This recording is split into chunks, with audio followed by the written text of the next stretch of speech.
아프리카 돼지열병 위기 단계는 바이러스가 처음으로 검출된 2019년 이후 심각 수준을 유지하고 있는데요. 5년 가까이 비상체제가 유지되면서 방역 집중도가 분산되고 방역 종사자들의 피로도도 늘고 있는 상황입니다. 이에 정부는 ASF 위기 단계를 지역 위험도에 따라 차등해서 발령할 수 있도록 제도를 개편하기로 했는데요. 자세한 내용 장영주 기자가 전해드립니다. 앞으로 아프리카 돼지열병 ASF 위기 단계를 발생 위험 지역이나 시기에 따라 차등해서 발령하는 게 가능해집니다.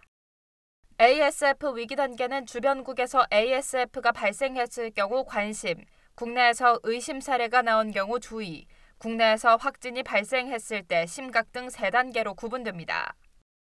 우리나라의 ASF가 처음 발생한 2019년 9월 이후 위기 단계는 최고 단계인 심각 수준을 전국적으로 유지하고 있는 상황입니다.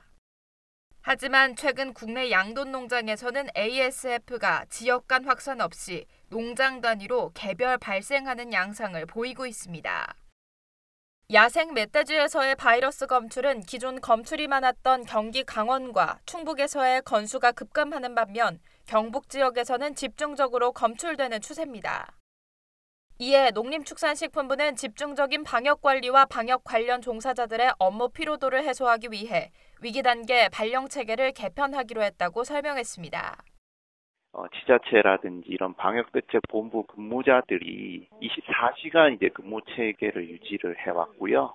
그다음에 양돈농가 같은 경우에도 심각 단계 유지로 인해서 이제 모임 금지라든지 이동 통제라든지 이런 조치들을 많이 받고 있었습니다. 농식품부는 국내 양돈 농장에서 ASF가 발생하지 않은 경우 발생 위험이 높은 농가와 지역을 제외하고 위기 단계를 심각에서 주의로 하향 조정하기로 했습니다.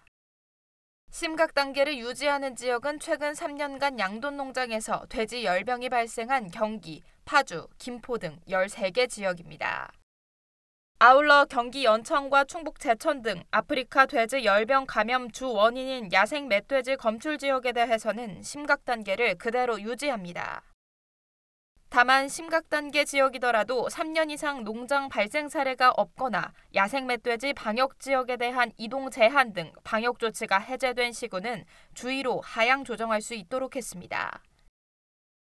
국내 양돈 농장의 ASF가 발생하는 위험 시기에는 전국에 즉시 심각 단계가 발령됩니다.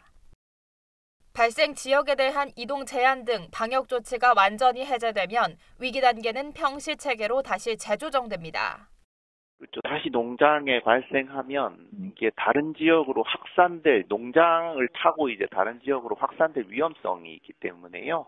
전국에 대해서 일단 다시금 그 심각 단계 발령을 하고 이동 제한 기간이 있거든요. 한 30일 정도 되거든요. 이게 끝나고 나면 다시금 이제 지역별로 심각 단계라든지 주의 단계를 내릴 수 있도록 그렇게 다시 바꿀 수 있도록 그렇게 조치를 했습니다.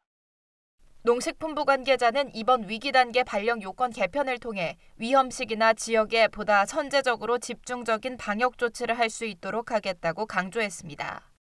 NBS 장영주입니다.